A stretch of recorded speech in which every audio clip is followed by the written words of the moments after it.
안녕하세요. 반갑습니다. 정렬투자 리서치 이정렬입니다. 자, 오늘 두산 에너빌리티의 분식회계 소식이 있어가지고 여기에 대한 제 개인적인 의견들 말씀드리기 위해서 촬영을 하게 되었습니다. 오늘 뭐 몇 가지 말씀을 드릴 건데요. 분식회계 관련돼서 제 개인적인 결과 어떻게 될 것 같다라는 예상입니다. 그리고 우리 원전 관련 산업들이 좀 어떻게 진행이 되고 있는지에 대한 부분들도 뭐 구체적인 그런 일정이 정해져 있는 거를 설명을 드리기보다는 거시적인 측면에서 접근해 볼 때 어떻게 부각이 될 것인지에 대한 부분들, 최근에 또 이스라엘하고의 그런 이제 전쟁이 좀 되고 있는 상태이기 때문에 이런 부분들과 함께 종합적으로 점검을 해보는 시간들 가져볼 수 있도록 하겠습니다. 자, 먼저 최근에 두산 에너빌리티의 분식회계 논란이 좀 있는 상태이긴 합니다. 자, 근데 아직 확정된 바는 없다라고 하는데 이 분식회계를 이해하기 위해서는 과거에 두산 에너빌리티의 채권단의 관리 체제에 있던 그 시기 또한 우리가 살펴볼 필요가 있습니다. 자, 과거 두산 중공업일 때 당시에 2020년도입니다.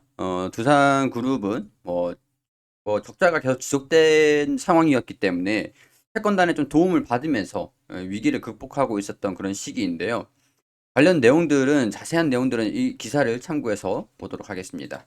약 2020년부터 2월 28일까지 당시 2월 28일까지 그러니까 2021년도, 2022년도 수준들이 되겠죠. 약 1년 11개월 만에 지난달 2월 28일자로 채권단과 두산그룹 간에 체결했던 재무구조 개선 약정의 채권단 관리 체제를 종료됐다. 자, 채권단은 긴급자금 3조 원을 신속과감하게 지원해서 구조조정 마중물 역할을 했고 두산그룹은 채권단과의 약속한 자구 노력을 성실히 이행해 짧은 기간에 계열 대기업에 대한 구조조정을 성공적으로 마무리한 모범사례로 평가받았다. 자, 클럽모 CC, 네오플럭스, 두산타워, 두산솔루스, 모트럴 BG, 두산인프라코어까지 당시에 진행이 되면서 저도 진행이 되는 상황들을 계속 집중해서 설명을 좀 드렸던 그런 상태인데요.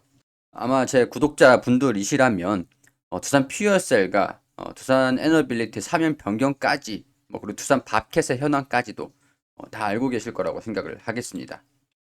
자, 이유는 당시 석탄 화력, 전통 발전 분야에서 실적 둔화와 자회사 자금 지원 부담으로 재무 구조가 좀 악화되고 있었던 2020년도 코로나19 팬데믹으로 촉발된 금융시장 경색으로 단기 채권 차환이 막히면서 유동성 부족에 직면하게 됐고 채권단의 이 부실 이런 것들이 국가적인 차원에서 지원을 해주면서 그 채권단의 자구안을 성실히 좀 이행을 하고 구조조정을 통해서 이제 채권단의 관리 체제를 좀 벗어났고 지금의 두산 에너빌리티 원전 수출에 대한 산업을 열심히 진행을 하고 있는 상태입니다.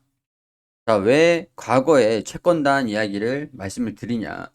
지금 현재 분식회계 의혹이 나타나고 있는 거는 당시 시기라고 보시면 됩니다. 자, 그거는 이 기사를 이용을 해서 인용해서 말씀을 좀 드릴 텐데요. 자, 금융당국 두산에너빌리티 분식회계 고의성 입증을 문서로 확보를 했다. 자, 두산 측은 이 문서가 손실에 대한 시나리오를 담은 보고용 문서일 뿐이다. 자, 그러니까 당시에 자, 재무구조 재무제표 결산 전인 2020년도 초에 2019년도 기준 손실액과 향후 발생하는 예상 손실을 보고한 문건을 확보를 했다라고 하죠. 당시 두산에너빌리티 두산그룹은 경영 위기를 겪고 있었고 산흥과 수출의은행이 2020년도 3월 말 1조 원을 긴급 지원하는 등 그해 총 3조 6천억 원을 대출해줬고 두산에너빌리티의 재무제표 인도 자회사 손실액이 급증했다.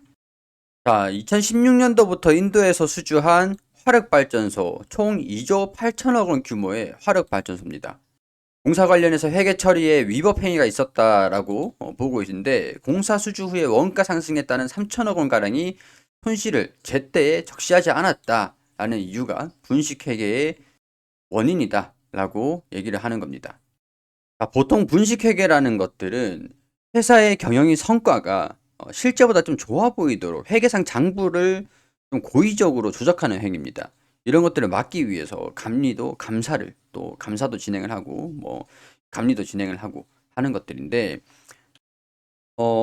실제로 뭐 횡령을 한다던가 회사의 실적이 좋아 보이도록 이게 사실상 의도성이 있느냐가 가장 중요한 판단 요인이라고 할 수 있을 거거든요. 더 이제 실적을 좋아 보이게 만들기 위한 고의냐, 아니면은 어쩔 수 없는 상황이었느냐. 그런 것들이 굉장히 이 결과에 중요하게 영향을 좀 미칠 겁니다. 자, 이거는 이 기사를 보면 확인할 수가 있는데요.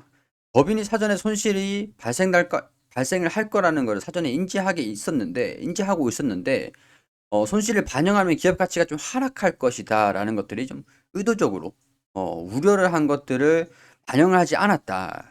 회계 처리를 하지 않았다면 분식회계의 고의성이 인정된다. 사실 발주처와 분쟁 중이었기 때문에 회계 손실을 반영하지 않았다가 분쟁이 마무리된 2020년 확전 손실을 재무제표에 반영을 했다라는 입장. 약간 이런 이제 차이가 양측의 차이가 좀 있는 그런 상태인 것 같은데요. 두산 에너빌리티의 입장은 그렇습니다. 손실 발생 예상액이 여러 시나리오 가운데 중에 하나였고 관련 문건이 공시되는 재무회계가 아닌 내부용인 관리회계 자료였다. 사실 저는 두산 에너빌리티의 입장이 좀 더 이해가 되는 상태입니다. 왜냐면은 인도에서 4년간의 진행을 한 이런 수주, 공사, 그동안의 원자재 가격의 변동에 따른 예상 손실액, 회사 내부에서도 이런 것들은 파악을 하고 있어야 되는 게 당연했다라고 볼 수 있는 판단이었고, 그리고 더욱더 중요한 것들은 당시에는 이 분쟁 중이었다. 발주처와 분쟁 중이었다라고 했죠. 인도 측과의 이 원자재 손실에 대해서 어떻게 합의를 할 것인가. 거기에 따른 회계 반영 자체가 변동이 될 수 있었기 때문에 막상 당시에는 반영되기 자체가 쉽지는 않았을 겁니다.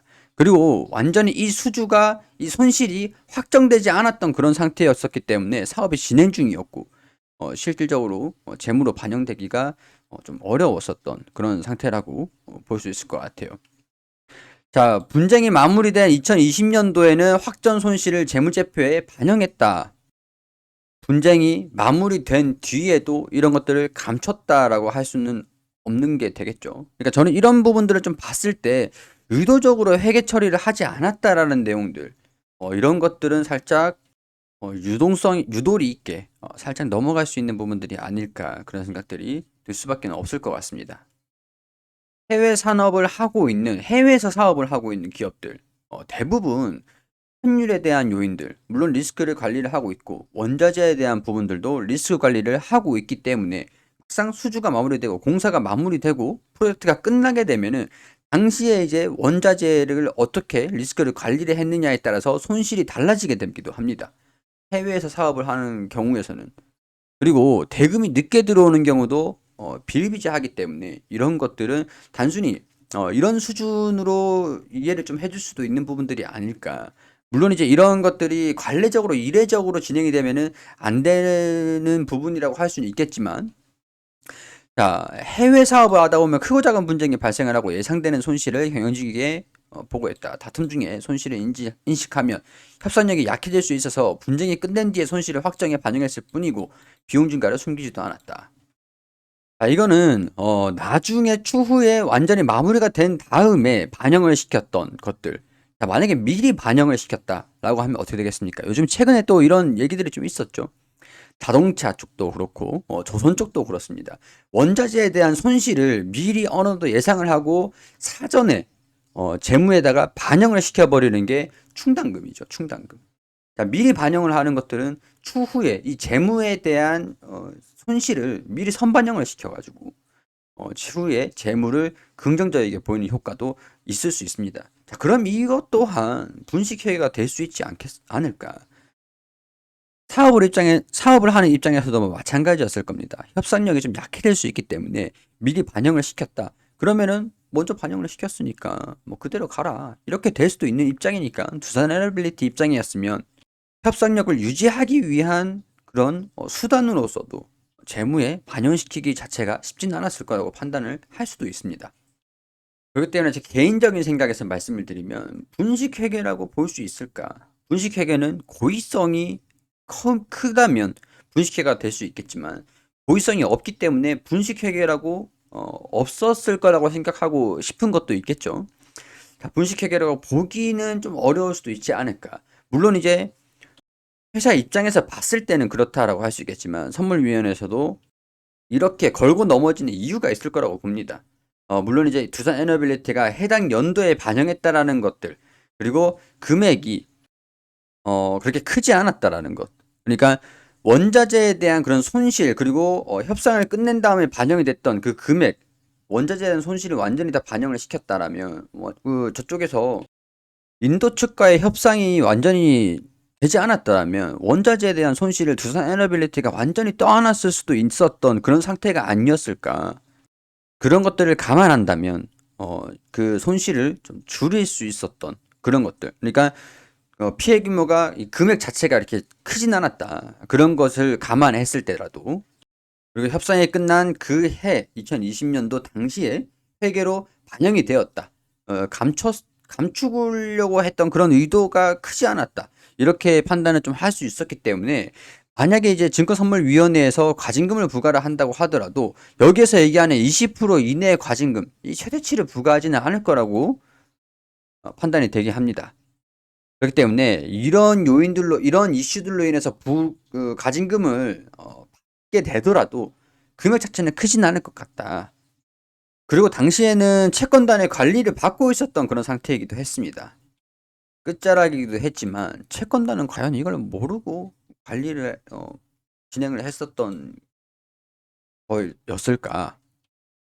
이렇게 저는 좀 생각을 하다 보니까 이거는 원전 수출이 진행이 되고 있는, 최근에는 또 한전과 웨스팅하우스의 그런 소송전, 저작권에 대한 기술 수출료 이런 부분들도 봉합이 되고 있는 분위기에서 정부가 원전에 대한 핵심 기업인 두산 에너빌리티에 길들이기랄까요? 그런 측면에서 조금 당근보다 채찍이 좀 더 효과적일 때가 분명히 있기 때문에 효과적인 채찍을 사용을 하면서 길들이기에 나서는 것들이 아닐까. 최근에는 루마니아하고 원자력 공사 2,600억 원 규모의 삼중수소 설비, 제거 설비를 건설 계약을 좀 맺기도 했고, 폴란드와 APR 1,400 두 기를 건설하겠다는 민간 중시 사업도 공동 사업 개발을 추진 중에 있습니다. 그리고 폴란드 민간 발전사 제팍과의 협력 의약서를 맺고 공동 사업 개발을 추진하고 있는 상태이기도 하고, 이거는 실무 협의가 진행이 되고 있는 상태입니다. 자, 그리고 최근 정부가 또 공들이고 있는 게 체코의 두코바니 신규 원전 사업이기도 하죠. 체코 측은 1200메가와트 이하급 원전 1기, 두코바니 5호기를 새로 짓는다는 계획이다. 이거는 총 사업비가 9조 원에 달할 전망이라고 하죠. 자, 그리고 터키와의 APR 1400 4기를 건설하는 내용을 두고 논의를 또 하고 있는 상태인데, 두산 에너빌리티 같은 경우에는 채권단의 관리 체제를 졸업을 한 상황이기 때문에 정부 입장에서 수출을 하는 데에서 말을 좀 잘 듣게 할 필요는 분명히 있었을 겁니다. 채권단의 관리라는 것들로 채권단 관리로 목줄을 채워놓고 있었다라고 한다면 그 목줄을 풀렸기 때문에 뭔가 이 말을 잘 듣는 기업으로 만들기 위한 뭔가의 협상력을 유지를 하기 위한 그런 수단이 단순히 필요한 것은 아니었을까? 그런 생각들이 안 들 수는 없었을 것 같아요. 물론 이런 것들은 개인적인 생각이긴 합니다. 자, 이 결과는 다음 달, 빠르면 이제 11월 초에, 11월의 초에 심의를 마칠 예정이라고 하고, 심의를 마치면은 이제 과징금이 얼마가 부과가 되는가, 부과가 된다 그래도 이렇게 큰 금액은 되지 않을 거라고 생각을 하기 때문에, 개인적으로는 크게 걱정되는 수준은 아니라고 말씀을 드리고 싶습니다. 자, 그리고 2020년도 당시에 영업이익이 적자가 났고 당기순이익이 큰 폭으로 마이너스가 났던 때. 근데 2020년도는 이미 지나갔고 반영이 되지 않았던 신규 새로운 완전한 그런 변수는 아니라는 거죠. 이미 주가에 반영이 충분히 되었었던 상태였고 지금 시점은 과거와는 다르다.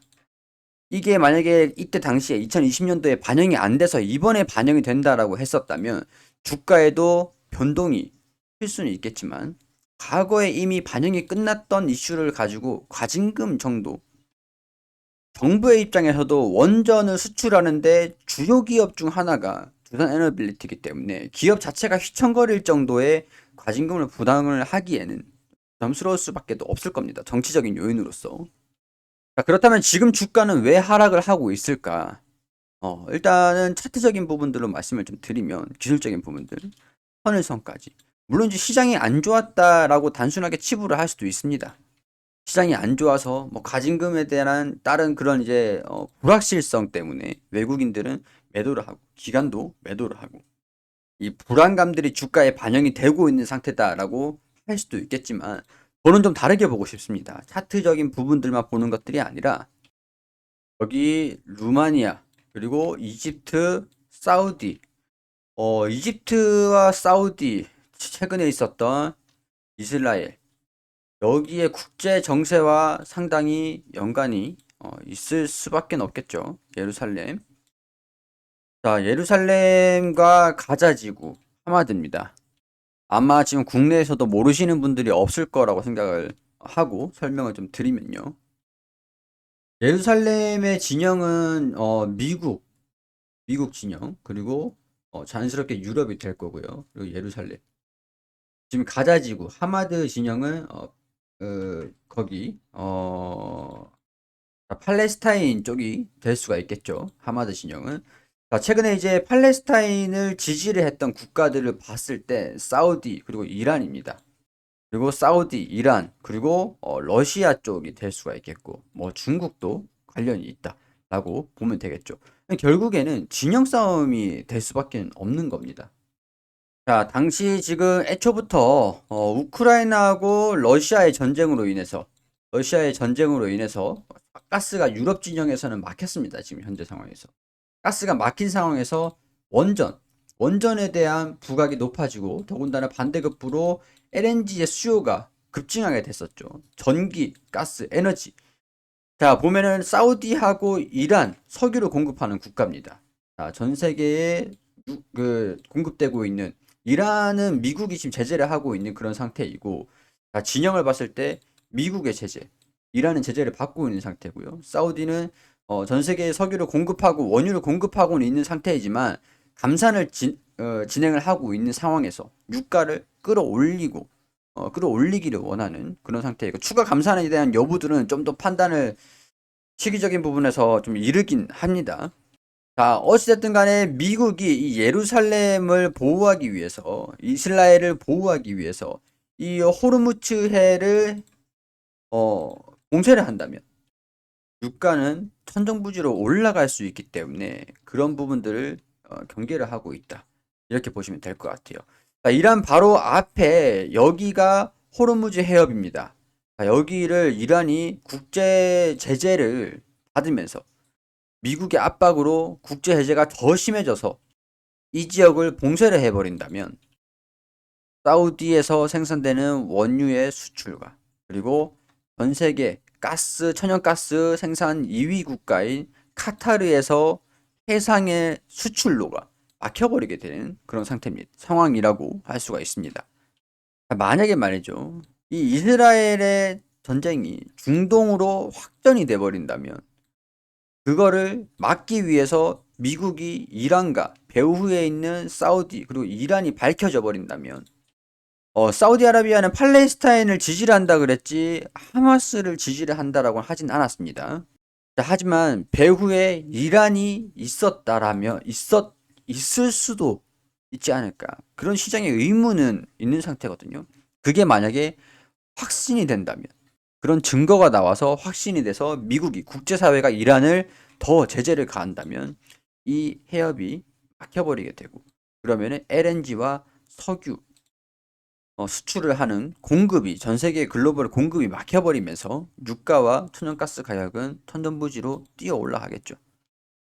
자, 그렇다면 미국 입장에서도 사실 부담이 될 수밖에 없을 겁니다. 유가랑 가스, 에너지 가격이 올라버리면은 물가는 자연스럽게 오를 수밖에 없을 것이고 물가가 올라간다라고 하면 금리를 추가적으로 더 인상을 시킬 수밖에 없을 겁니다. 자, 미국으로서도 제재를 가하기가 부담스러울 수밖에 없는 상태라고 할 수는 있을 것 같은데 그거는 확전이 되지 않는다라는 가정하에 확정이 된다면 불가피한 수준이 될 수밖에 없을 겁니다. 그러면은 지금 주가가 하락하고 있는 이유들을 원초적인 원인을 따지고 봤을 때는 이스라엘의 이 분쟁, 전쟁으로 인한 중동으로의 확전, 그럼 궁극적으로 글로벌 경제의 악화, 금리 인상, 물가 상승, 전세적인 반응들을 걱정을 하는 경기 침체에 대한 우려 때문에 국내도 그렇고 전 세계 자금이 하락하고 있는, 빠지고 있는, 그게 주가로 이어지고 있는 상태라고 결론을 낼 수가 있을 것 같습니다. 자, 말 나온 김에 이집트 엘다바 원전 2022년 8월에 수주가 됐고요. 이 13년 만에 대규모 수출로 원전 4기를 수주한 러시아의 하청이라고, 원자로가 아닌 터빈 건물 이쪽에 러시아 쪽으로 이제 대금을 받는 거죠.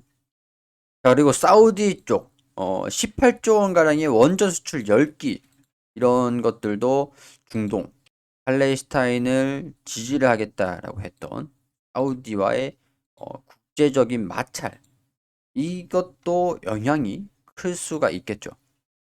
그렇다면 한국 원전 사우디 수출, 이게 당시에 6월 달에 나온 기사인데 결국엔 미국에 달렸다. 중동으로 확전이 된다면 원전 수출이 줄줄이 막힐 수도 있지 않을까.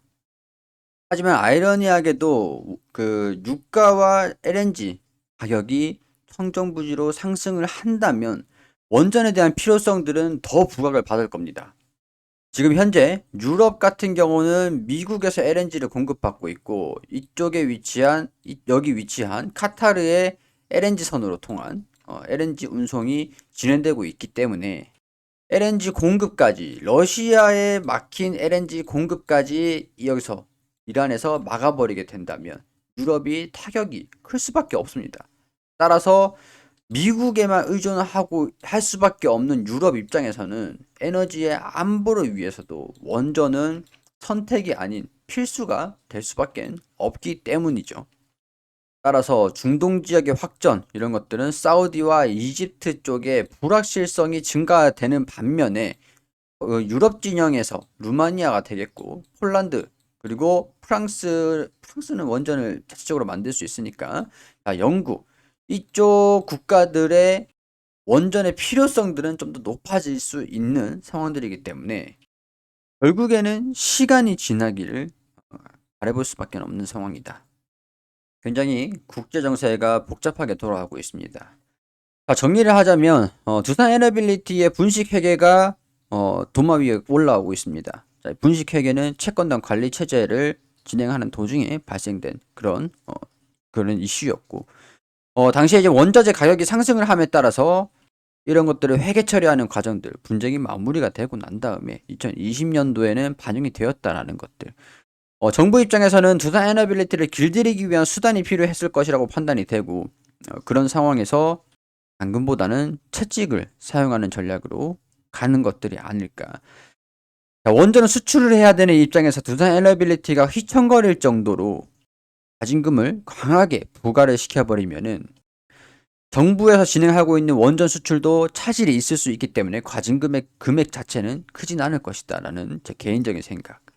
그러나 그런 것들도 쉽지 않은 게 예루살렘, 이스라엘과의 그런 팔레스타인, 하마스, 이런 전쟁으로 인해서 중동 지역에 확전이 일어난다면 유가, LNG의 가격 변수 또한 존재를 하기 때문에 글로벌 경기를 부양을 하고 있는 미국 입장에서도 금리를 상승할 수밖에 없는 요인이 될 수 있기 때문에 부담일 수밖에 없다라는 것들. 자, 하지만 만약에 확전이 되면서 LNG와 유가가 상승을 한다면, 가스 가격과 유가가 상승을 한다면 오히려 원전에 대한 산업적인 가치, 필요성들은 더 대두될 수가 있다라는 것들. 자, 이런 내용들을 알고 있다면 누군가한테는 이 위기가 기회가 될 수도 있지 않을까, 그런 생각들을 해볼 수 있을 것 같습니다. 자, 개인적으로는 큰 확전 없이, 큰 분쟁 없이 세계 경제가 좋아지고 세계가 평화가 빨리 찾아왔으면 좋겠습니다. 자, 중동의 봄이 과연 찾아올지 추이를 주목해서 지켜보도록 하고, 도움이 되셨다면 구독과 좋아요 부탁드릴 수 있도록 하겠습니다.